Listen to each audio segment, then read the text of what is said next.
വണ്ടി നേരത്തെ ചവിട്ടുമ്പോഴത്തേക്ക് ഒരു സൈഡിലോട്ട് വാരി പോകുമായിരുന്നു, അതായത് ഇടത്തെ സൈഡിലേക്ക് വാരി പോകുമായിരുന്നു, വലത്തെ സൈഡ് വർക്കല്ലാത്തതുകൊണ്ട് ഇപ്പോൾ അങ്ങനത്തെ പ്രശ്നങ്ങളൊന്നും ഇല്ല. നമുക്ക് ഇത്രയും കൂടെ കാല് കൊടുത്ത് വണ്ടി ഓടിക്കാം. ഇപ്പോൾ നല്ല പെടലായിട്ടുണ്ട്, അതായത് തൊട്ട വണ്ടി നൈസിനെ കിടങ്ങ് നിൽക്കും, അമ്മാതിരി പെടലായിട്ടുണ്ട്. ഹായ്, ഞാൻ സബിൻ സലീം, വാഹനപ്രേമികളുടെ സ്വന്തം ചാനലായ കേരള മെക്കാനിക്കലേർക്കും സ്വാഗതം.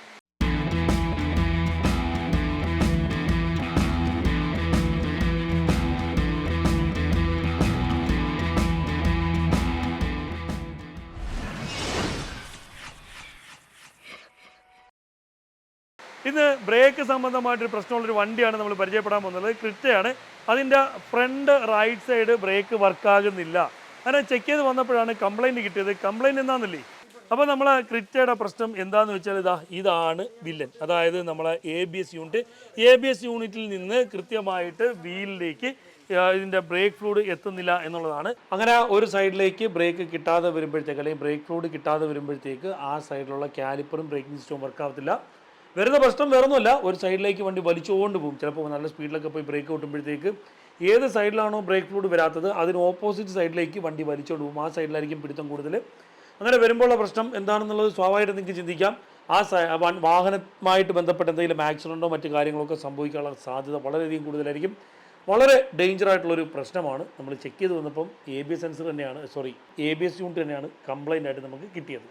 സാധാരണഗതിയിൽ ABS യൂണിറ്റ് നമുക്ക് റിപ്പയർ ചെയ്യാൻ പറ്റും, പക്ഷേ ഒരു 100% വാറണ്ടി നൽകാൻ കഴിയത്തില്ല. ഇപ്പോൾ ഇത് പറയുമ്പോഴത്തേക്ക് ചിലർ താഴെ കമൻറ്റിൽ വരും, നമ്മൾ ചെയ്തു തരും വാറണ്ടിയോട് കൂടി എന്നുള്ളത്. അങ്ങനെ ഉണ്ടെങ്കിൽ ഞാൻ ഉറപ്പായിട്ടും ABS യൂണിറ്റൊക്കെ ഇളക്കി നിങ്ങൾക്ക് അയച്ചു തരാം, നിങ്ങൾക്ക് റിപ്പയർ ചെയ്ത് തരാൻ പറ്റും എന്നുള്ളത് വാറണ്ടിയോട് കൂടിയാണെന്നുണ്ടെങ്കിൽ. ഇപ്പോൾ നമ്മളിത് സെക്കൻഡ് ഹാൻഡ് എടുത്തിട്ടുണ്ട്, 7 ദിവസം ഫിറ്റിംഗ് ഗ്യാരണ്ടിയൊക്കെ നമുക്ക് ലഭിക്കുന്നുണ്ട്. അപ്പോൾ ഈ ഒരു സാധനം നമുക്കൊന്ന് ഇളക്കിയെടുക്കാം. ഇപ്പോൾ ഇളക്കുന്നത് വെച്ചാൽ റിയർ റൈറ്റ് സൈഡാണേ. നമ്മൾ ഓൾറെഡി നേരത്തെ ചെക്ക് ചെയ്തിട്ടുണ്ടായിരുന്നു. ചെക്ക് ചെയ്ത് കൺഫേം ചെയ്തതിന് ശേഷമാണ് നമ്മൾ സാധനം ഓർഡർ ചെയ്ത് എടുത്തിട്ടുള്ളത്.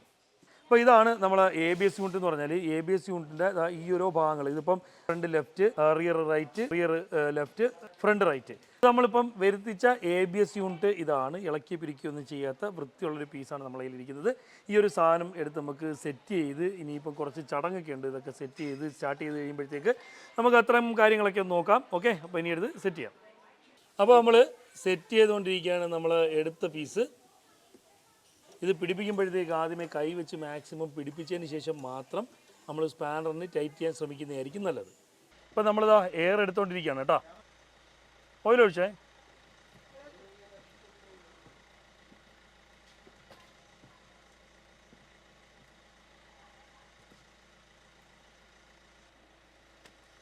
ഓക്കെ ആണോ? മതി മോനെ ബ്രേക്ക്. ഇപ്പോൾ ഞങ്ങളിങ്ങനെ എയർ എടുക്കുമ്പോഴത്തേക്ക് ചിലർ പറയും, എടേ ABSൻ്റെയൊക്കെ എയർ എടുക്കുന്നത് ഇങ്ങനെയാണെന്നുള്ളത്. അറിയാടേ, ഞങ്ങൾ അതും ചെയ്തിട്ടാണ് ഇതൊക്കെ ചെയ്യുന്നത് കേട്ടോ. അപ്പോൾ ഓക്കെ, അപ്പോൾ നമ്മൾ പരിപാടികളെല്ലാം കഴിഞ്ഞിട്ടുണ്ട്. ഇപ്പോൾ നമ്മൾ എയർ ബ്ലീഡിങ്ങും കാര്യങ്ങളെല്ലാം ചെയ്തിട്ടുണ്ട്. ഇനിയിപ്പം വണ്ടി ഒന്ന് ടെസ്റ്റ് ഡ്രൈവ് ചെയ്യണം. 4 വീലിൽ നിന്നും, അതായത് 4 നിപ്പിളിൽ നിന്നും നല്ല രീതിയിൽ എയർ എടുത്തിട്ടുണ്ട്. നല്ല രീതിയിൽ ബ്രേക്ക് ഫ്ലൂയിഡ് വരുന്നുണ്ട്. ഇനി കൊണ്ടുചെന്ന് ചവിട്ടി ഒന്ന് ജിർക്കൊക്കെ ചെയ്ത് നോക്കണം നമ്മൾ വാങ്ങിച്ചിട്ട് ഐറ്റം പ്രോപ്പറായിട്ട് വർക്കാകുന്നുണ്ടോ എന്നുള്ളത്. പിന്നെ നമ്മൾ 7 ദിവസത്തെ ഫിറ്റിംഗ് ഗ്യാരണ്ടി നൽകിയിട്ടുണ്ട് നമുക്ക്. അതുകൊണ്ട് ധൈര്യമായിട്ട് 7 ദിവസം ഓട്ടിച്ച് നോക്കി എന്തെങ്കിലും കംപ്ലൈൻറ്റ് ഉണ്ടെങ്കിൽ നമുക്ക് അവരുടെ അടുത്ത് പറയാം. ഓക്കെ, ഇപ്പോൾ ABSൻ്റെ സൈഡിൽ ലീക്കും കാര്യങ്ങളൊന്നുമില്ല, എല്ലാം നല്ല രീതിയിൽ നമ്മൾ നോക്കിയിട്ടുണ്ട്. വണ്ടി നേരത്തെ ചവിട്ടുമ്പോഴത്തേക്ക് ഒരു സൈഡിലോട്ട് വാരി പോകുമായിരുന്നു, അതായത് ഇടത്തെ സൈഡിലേക്ക് വാരി പോകുമായിരുന്നു, വലത്തെ സൈഡ് വർക്കല്ലാത്തതുകൊണ്ട് ഇപ്പോൾ അങ്ങനത്തെ പ്രശ്നങ്ങളൊന്നും ഇല്ല. നമുക്ക് ഇത്രയും കൂടെ കാല് കൊടുത്ത് വണ്ടി ഓടിക്കാം. ഇപ്പോൾ നല്ല പെടലായിട്ടുണ്ട്, അതായത് തൊട്ട വണ്ടി നൈസിനെ കിടങ്ങ് നിൽക്കും, അമ്മാതിരി പെടലായിട്ടുണ്ട്. ഒന്ന് സ്ലിപ്പാക്കി നോക്കാം, ഇതിൻ്റെ സെൻസറും കാര്യങ്ങളൊക്കെ പ്രോപ്പറായിട്ട് വർക്കാകുന്നുണ്ടോ എന്നുള്ളത്. എവിടെ സ്ലിപ്പാക്കി നോക്കും. നമുക്കിനി തിരിച്ചു വരുമ്പം നമ്മൾ വണ്ടിയുടെ ഓണറിനെ കൊണ്ടും കൂടെ വണ്ടി ഒന്ന് ഓടിച്ചു നോക്കണം.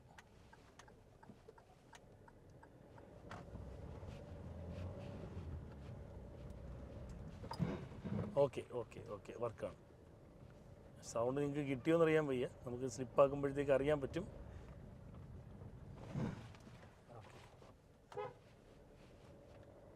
കാര്യം വെച്ചാൽ നമ്മൾ ABS യൂണിറ്റ് പ്രോപ്പറായിട്ട് വർക്ക് ആകുന്നുണ്ടോ എന്നുള്ളത് നമ്മൾ നോക്കണം. ഇപ്പം സ്കാൻ ടൂൾ വഴി നമുക്ക് ബ്ലീഡ് ചെയ്യാൻ പറ്റും. നമ്മൾ സ്കാനിങ് ടൂൾ വഴി ബ്ലീഡ് ചെയ്തതിന് ശേഷം ഓടിച്ച് നോക്കുമ്പോഴത്തേക്ക് മാനുവലി, ഇപ്പോൾ സാധാരണ നമ്മൾ പണ്ട് കാലത്തൊക്കെ സാധാരണ വർക്ക്ഷോപ്പുകളിലൊക്കെ അല്ലെങ്കിൽ പണ്ട് കാലത്ത് നമ്മളൊക്കെ ചെയ്തുകൊണ്ടിരുന്നൊരു കുറുക്ക് വഴിയാണ് ഇത് വർക്കാകുന്നുണ്ടോ എന്നറിയാനായിട്ട് ഇത് കണക്ക് ചവിട്ടി സ്ലിപ്പാക്കി നോക്കുക എന്നുള്ളത്. അപ്പം ഓക്കെയാണ്, വണ്ടി ഓക്കെയാണ്. ഇനിയിപ്പോൾ നമുക്ക് NH-ലോട്ട് ഇറങ്ങണം, ഒന്ന് കാല് കൊടുത്ത് ഓടിച്ചു നോക്കണം. ഓടിച്ചു നോക്കിയിട്ട് ഇതുപോലെ ബ്രേക്ക് ചവിട്ടി നോക്കണം, വണ്ടി എങ്ങോട്ടും വലിക്കുന്നുണ്ടോ, എന്തെങ്കിലും പ്രശ്നങ്ങളുണ്ടോ എന്നുള്ളത്. അപ്പോൾ ഇന്നത്തെ ഒരു വീഡിയോ നിങ്ങളെല്ലാം പ്രയോജനപ്പെട്ടെന്ന് വിശ്വസിക്കുന്നു. നിങ്ങൾക്ക് പ്രയോജനപ്പെടുന്ന മറ്റൊരു വീഡിയോ ആയിട്ട് വരുന്നവരെ ബൈ.